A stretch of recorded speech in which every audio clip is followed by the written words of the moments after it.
السلام عليكم ورحمة الله وبركاته.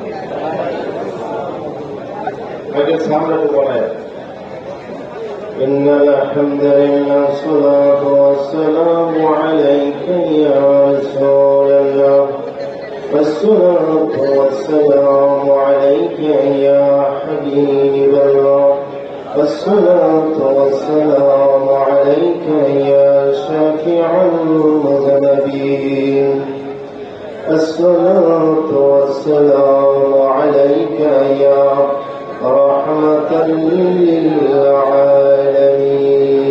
اللهم صل محبت आवाज करें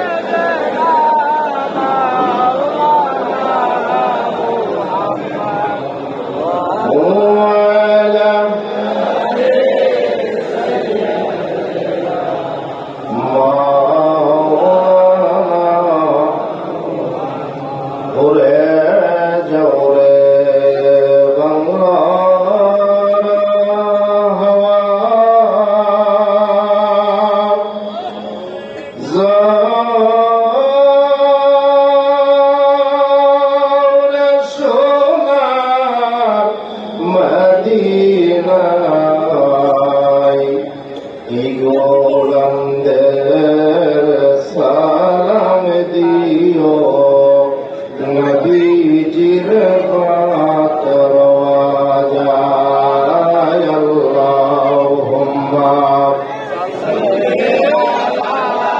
মাশাআল্লাহ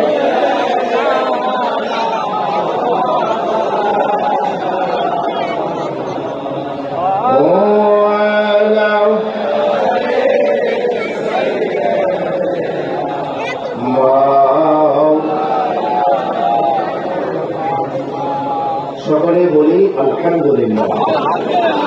আর একটু জবান খুলে বলা যাবে? আরেকবার উচ্চ আওয়াজে বলি আলহামদুলিল্লাহ। সকলে বলি আল্লাহু আকবার, ইয়া রাসূলুল্লাহ। সর্বপ্রথম বিশ্বরী মহালি আমার দলটির দস্তগীর আল্লামা সাহসুবি খাজা বাবা ফরিদ করি কিবলাজান হুজুরের গোলের কদম মুবারকের শতকোটি কদম বসে আরজ করছি।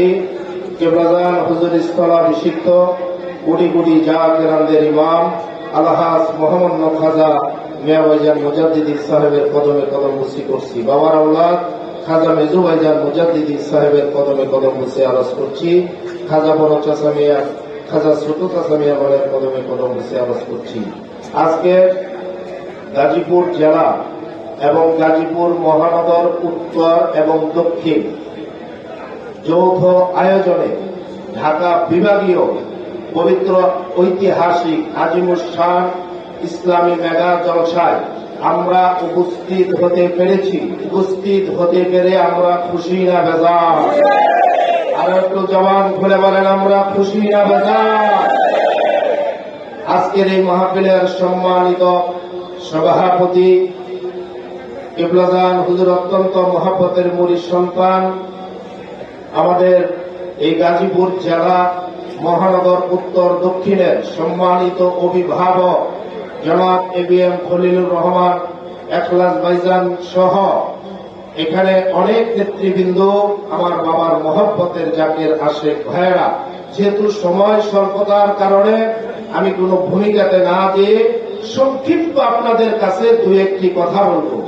আমাদের উস্তাদ সমতুল্য মুফতি আবু নাসের জেহাদি সাহেব উনি আদব প্রসঙ্গে জেনেরিক আলোচনা করেছেন, কি বলেন ঠিক না? হুজুর কিবলাজানের নসিহতের মধ্যে একটি হাদিস কিবলাজান নসিহতের মধ্যে উল্লেখ করেছেন, আল আদাবু খায়রুম মিনাজ যাহাবি ওয়াল ফিদ্দা। আদব হল স্বর্ণ রূপার চাইতে দামি। কারণ আজকে যে মেগা জলসা এই গাজীপুরের জমিনে অনুষ্ঠিত হচ্ছে মহানগর 15 নং ওয়ার্ডে, আমাদের একটা ইয়াকিন, আমাদের বিশ্বাস এই মাহফিলে কিবলাজান আছে না নাই? যারা বাবার দেনি মরি তারা কি এটা আমরা বিশ্বাস করতে পারি কি পারে না? জোরে বলেন হুজুর কিবলাজান এই মাহফিলে আছে না নাই? এই বিশ্বাস আমাদের আছে কিনা? তাহলে একটা জাতির ভাই মাহফিল স্থান এদিক সেদিক আপনারা ঘোরাফেরা করতে পারি না। জোরে বলেন ঠিক কিনা? এটা আদবের মজলিস, আদব রক্ষা করেই আমাদেরকে চলতে হবে। সম্মানিত ভাইয়েরা আমার, আমি হুজুর কেবলাজানের ছোট্ট একটি কারামত বলেই আমার বক্তব্য আমি শেষ করব। যেহেতু এই গাজীপুর হলো আমার মহানগর, উত্তর দক্ষিণ এটা হলো আমার এলাকা, কি বলেন ঠিক না? আমার ওয়াজ নসিহত আপনারা অনেকেই শুনেছেন, তবে আজকে এখানে দাঁড়িয়েছি কেন?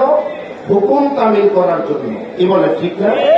হুকুম পালন করার জন্য দাঁড়িয়েছি।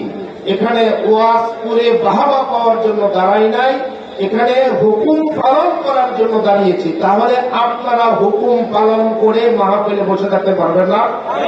জোরে বলেন পারবেন না? একটা লোক এদিক সেদিক তাকাবেন না, কারণ এই মাহফিলের দিকে মদিনার কামলিওয়ালা তাকিয়ে আছে। অনেক মাহফিল আছে, হাজার হাজার লক্ষ লক্ষ লোক হয়, যেখানে আমার নবীর উপরে দরুদ পড়া হয় না। আর এই মেগা জলসা, আমাদের মাসিক জলসা, সাপ্তাহিক জলসা, যে কোনো জলসা হোক, জাতেররা মন প্রাণ উজাড় করে আমার নবীর উপরে দুরূদ শরীফ পাঠ করে। আমার নবীর উপরে যখন দুরূদ শরীফ আপনি পাঠ করবেন, আল্লাহর রহমত আপনার উপর আল্লাহ নাযিল করে দিবেন। কথা বলেন ঠিক কিনা? দয়াল নবী রাসূল পাক সাল্লাল্লাহু আলাইহি ওয়াসাল্লামের উপরে একবার দুরূদ শরীফ পড়লে আল্লাহ পাক সাথে সাথে 10টি রহমত নাযিল করে। কথা বলেন ঠিক না ঠিক? নবীজির এক আসে, নবীজির পাগল, তিনি প্রতিদিন 100 বার আমার দয়াল নবীজিকে দুরূদ শরীফ নজরানা দিয়া বিছানায় ডান কাতে ঘুমাতেন। আমার পীর কেবলাজান খাজা বাবা ফরিদপুরি আমাদেরকে প্রতিদিন 500 বার দুরূদ শরীফ রাসূল পাক সাল্লাল্লাহু আলাইহি সাল্লামকে দুরূদ শরীফ নজরানা দিয়ে ডান কাতে ঘুমানোর কথা বলেছেন। জাকের ভাইরা কি বলেন ঠিক কিনা? বুকে হাত দিয়ে বলতে পারেন কয়জন জাকের ভাই আমরা আমল করি? আমলে আউলিয়া, বে আমলে দেউলিয়া। ভাইয়ের আমার, হঠাৎ করে নবীর আসে তিনি দেখতে পাইলেন, স্বপ্নের মাধ্যমে তিনি দেখতে পাইলেন আল্লাহর হাবিব মদিনার কামলিওয়ালা তার ঘরে হাজির হয়ে গেছে। নবীজির উপর কয়শো বার দুরূদ শরীফ পড়তেন? 100 বার। 100 বার। আল্লাহর নবীকে দেখে নবীর আসে, নবীর পাগল থরথর করে কাঁপতেছে, ইয়া রাসূলুল্লাহ, ইয়া হাবিবাল্লাহ, জাহানের কামলিওয়ালা এই গরিব কাঙ্গাল মিসকিনের ঘরে হাজির হয়েছে। আল্লাহর নবীকে আমি কোথায় বসতে দিব? ভালো বিছানা নাই, ভালো চাদর নাই। আমার নবী ডাক দিয়ে বলে, এরে উম্মত, আমি তোমার ঘরে বসার জন্য আসি নাই, তুমি প্রতিদিন 100 বার দুরূদ শরীফ আমি রাসূলুল্লাহকে নজরানা দাও। আমি খুশি হয়ে গেছি, এই জন্য আমি মদিনার কামলিওয়ালা তোমার ঘরে আসছি তোমার ঠুটে একটা চুম্বন দেওয়ার জন্য। দয়াল নবীর উপরে 100 বার দুরূদ শরীফ পড়ে ঘুমালে আমার নবী আপনার ঘরে এসে আপনার ঠোঁটের মধ্যে একটা চুম্বন দিবে। জোরে বলেন সুবহানাল্লাহ। সে কি ভাগ্যবান না ভাগ্যহীন? ভাগ্যবান। আর সেই দুরূদ শরীফ আমরা বলি 500 বার। একবার জবান খুলে বলেন মারহাবা। কথা বলেন ঠিক কিনা? এই তরিকতের ওজিফা কালাম আমাদেরকে আদায় করতেই হবে। জোরে বলেন ঠিক কিনা? আমার জাকের ভাইয়েরা, একবার সাংবাদিক হুজুর কেবলাজানকে প্রশ্ন করলেন, হুজুর আপনার কারামতের সংখ্যা যদি আমাদেরকে বলতেন তাহলে আমরা এটা নোট করতাম। আমার কেবলাজান চোখের পানি মুবারক ছেড়ে দিয়ে, হুজুর কেবলাজান রুমাল দিয়ে চোখের পানি ছেড়ে দিয়ে হুজুর কেবলাজান কাঁদতেছে, বলতেছে, বাবা আমার যত মুরিদ আমি খাজা ফরিদপুরীর কত কারামত। বিশ্বাস আছে কিনা? এখানে যারা জাকের ভাইয়ার আছে কেউ বলতে পারবেন যে আমার হুজুর কেবলার আমার উপরে কোনো কারামত নাই? কি আছে না নাই? ভাইয়ের আমার, সেই উত্তরবঙ্গ, ভাইয়ের আমার বরিশাল বিভাগ, দক্ষিণবঙ্গ এলাকায় কেবলাজান একবার হুকুম দিলেন, বাবা তোমরা লঞ্চ কাফেলা করে দরবার শরীফে আসো। আগে কিন্তু আমরা কাফেলা করে দরবারে যাইতাম, যেটা বলেন ঠিক কিনা? সেই কাফেলা আবার আমাদের মাঝে রহমত হিসাবে এখন মিয়া বাইতাম দান করেছে। কথা বলেন ঠিক কিনা? কিছুদিন আগে আমাদের গাজীপুর জেলার কাফেলা গেছে না? আপনারা অনেকেই গিয়েছেন।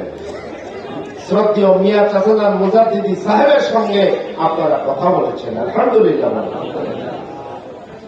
ভাইয়ের আমার, ওই কাফেলা যখন ফাতিয়া শরীফ পড়ে হাফেজ গনি ভাইয়ের নেতৃত্বে যখন লঞ্চটা তারা ছেড়ে দিল, একজন নতুন মানুষ আট্রসি আসলেন দরবার দেখার জন্য। সুবহানাল্লাহ। 2 মিনিটের কথাটা বলবো, আপনারা বলেন বলবো? হুজুর পাকের একটা কারামত আউলিয়া হাক্কুন, হুজুর আল্লাহর ওলিদের কারামত সত্য, মিথ্যার মধ্যে নাই।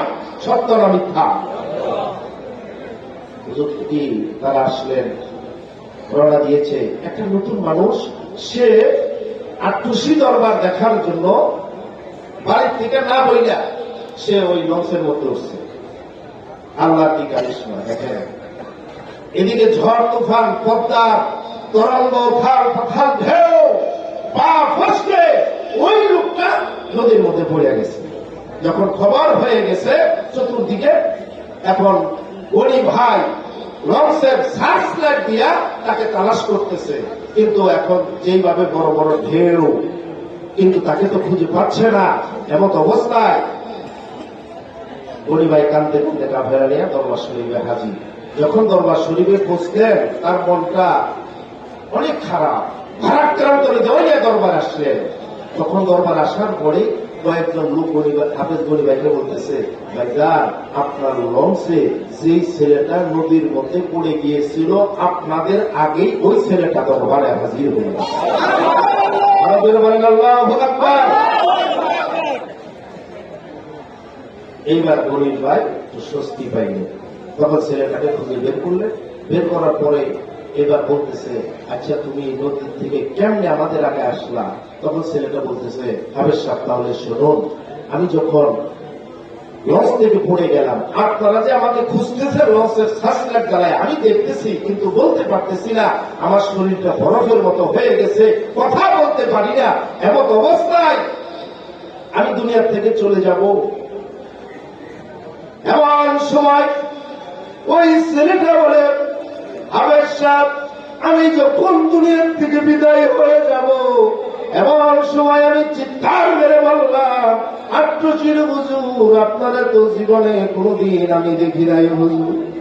আমি মার কাছ থেকে বলে আসি নাই, আমার বাবার কাছ থেকে বলে আসি নাই। এখন যদি দুনিয়ার থেকে আমি চলে যাই, আমার মা আমার জন্য পাগল হয়ে যাবে, আমার বাবা আমার জন্য পাগল হয়ে যাবে। হুজুর আমি জানি আপনার জাকেরামদের কাছ থেকে শুনেছি, কামেল পীরের কোন মুরিদ যদি বিপদে পড়ে যায়, ওই মুরিদের পাশে আল্লাহর ওলির তাওয়াজ্জুর হাত চলে যায়। ছেলেটা এইভাবে কাঁদতেছে, হঠাৎ করে দেখে একটা বুড়া লোক একটা ডিঙ্গি নৌকা এসে ওই ছেলেটাকে টান দিয়া নৌকার মধ্যে উঠেছে। এইবার কিনারে পৌঁছাইয়া বলতেছে, এই লাইনের লঞ্চে তুমি উঠো, তুমি চলে যাও আট্রসি দরবারে। জোরে বলেন সুবহানাল্লাহ। এইবার হাফেজ গনি ভাই ডাক দিয়ে বলতেছে, যেই মাঝি তোমার ডিঙ্গি নৌকা দিয়ে পদ্মার উত্তাল তরঙ্গর মধ্য থেকে তোমাকে নৌকার মধ্যে উঠাইয়া ধীরে পৌঁছাইয়া দিয়েছে, সেই লোকটাকে দেখলে কি তুমি চিনবা? বলতেছ, অবশ্যই আমি চিনবো, যিনি আমার জীবনটা বাঁচাইছি। তাহলে কেন চিনব না? যখন হুজুর কেবলা জাকেরামদের নালিশ শুনতেছে লাইনে গেলেন, ওই ছেলেটা হুজুর কেবলা জানেন, হুজুর কেবলা জানেন, নিকটে যাইয়া ছেলেটা চিৎকার মেরে বলে, গনি ভাই আল্লাহর কসম করে বলি, এই যে লোকটা বসে আছে উনি আমারে মাটির দেশে নৌকায় উঠায় দিনে পৌঁছায় আনছে।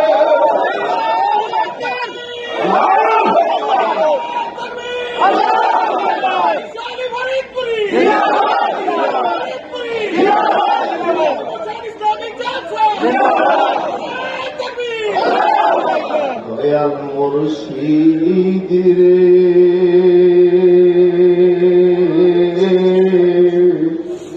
তোমার মাঝে দেখি আমি নূর নবীজি রে শান্তি আমার নাহি মিলে ওরে তুমি যখন তোমায় পরে মনে রে প্রাণের মুর্শিদ রে আশেকদেরা সাকুরাইও নবীর দিদারে মুর্শিদ আমার আল্লাহ ওয়ালা সাজাইছে মেঘাসরে প্রাণের মুর্শিদ রে তোমার মাঝে দেখি আমি নূর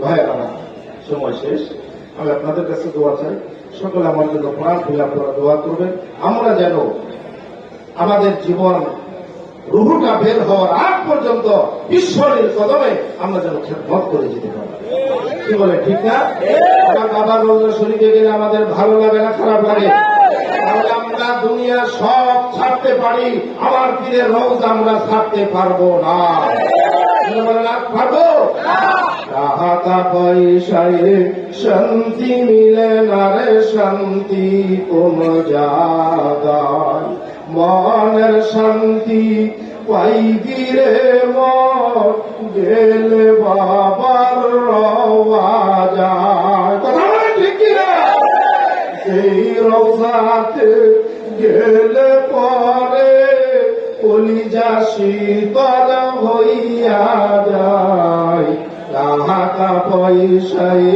শান্তি মিলে না রে শান্তি কোন জায়গায় আলহামদুলিল্লাহ